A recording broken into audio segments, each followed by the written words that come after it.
সিনিয়রদের নিয়ে কেটে গেছে সকল আবেগ। আর একটা দিনও টি-20 ম্যাচে সাকিব রিয়াদকে দেখতে চায় না কেউই। অথচ গত 2 দশকের টি-20 ক্রিকেটের উত্থানে বেশিরভাগ সময় সাকিব মাহমুদুল্লাহ বাংলাদেশের হয়ে প্রতিনিধিত্ব করেছেন, কিন্তু দলকে কতটুকু দিতে পেরেছেন সেটা তাদের কেরিয়ারের শেষ সময়ে এসে প্রশ্নবিদ্ধ হয়ে গেল। নানা নাটকীয়তায় ভরা আমাদের ক্রিকেটারদের চলন বলন ও সিদ্ধান্ত, তাতে সামনে কি হবে কেউ আন্দাজ করতে পারছেন না। টি-20 ফরম্যাটে কখনোই কি থামবে না সাকিব রিয়াদ? দেশে ফিরেই কি অবসর বলে দিবেন? চলুন উত্তর খোঁজার চেষ্টা করা যাক। তরুণ ও অভিজ্ঞদের সংমিশ্রণে সাজানো হয়েছিল বাংলাদেশ 2024 টি-20 বিশ্বকাপ দল, কিন্তু দলের বোলাররা নিজেদের উজাড় করে দিলেও ব্যাটিং ইউনিট ছিল নিষ্ক্রিয়। অভিজ্ঞ সাকিব আল হাসান ও মাহমুদুল্লাহ রিয়াদের পারফরমেন্স ছিল সবচেয়ে হতাশাজনক। মাহমুদুল্লাহ রিয়াদ ছিলেন অকার্যকর। শ্রীলঙ্কার বিপক্ষে 6 মেরে ম্যাচ ফিনিশ করে আসা ছাড়া এই বিশ্বকাপে তার অবদান ভুলে যাওয়ার মতোই।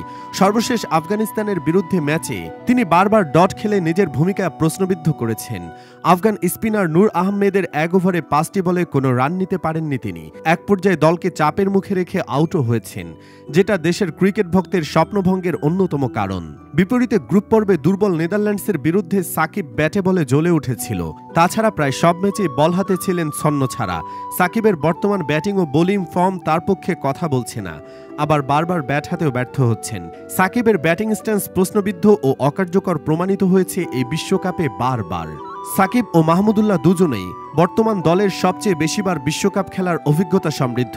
সাকিব 2007 সালের টি-20 বিশ্বকাপ থেকে 2024 টি-20 বিশ্বকাপের প্রতিটি আসরেই খেলেছেন, কিন্তু তিনি থাকা সত্ত্বেও বাংলাদেশের অর্জনের খাতা বরাবরই শূন্যই থেকে গেছে। ক্রিকেট ভক্ত থেকে শুরু করে ক্রিকেট বিশ্লেষকরা সাকিব ও মাহমুদুল্লাহর টি-20 ফরম্যাট খেলা চালিয়ে যাওয়া নিয়ে বারবার প্রশ্ন তুলেছেন।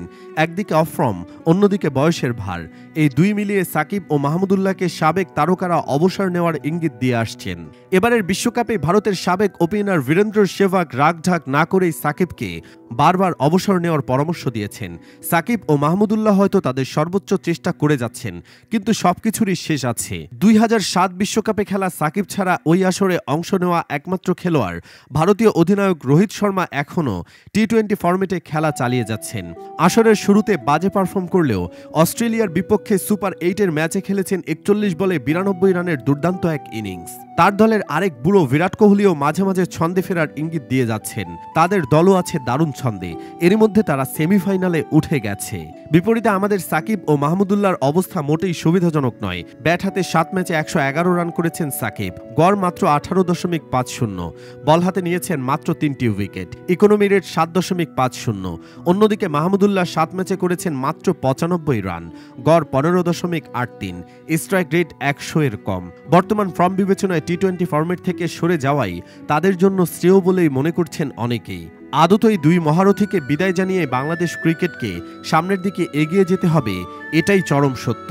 দর্শক, সম্প্রতি বিশ্বকাপ শেষ হতেই টি-20 থেকে অবসর নিয়েছে ডেভিড ওয়ার্নার। আপনার কি মনে হয় না সাকিব রিয়াদদেরও এভাবে সম্মানের সহিত অবসর নেওয়া উচিত? ইয়েস অথবা নো লিখে কমেন্টে জানাতে পারেন মতামত। আর অবশ্যই ভিডিওটি লাইক ও শেয়ার করুন। ধন্যবাদ।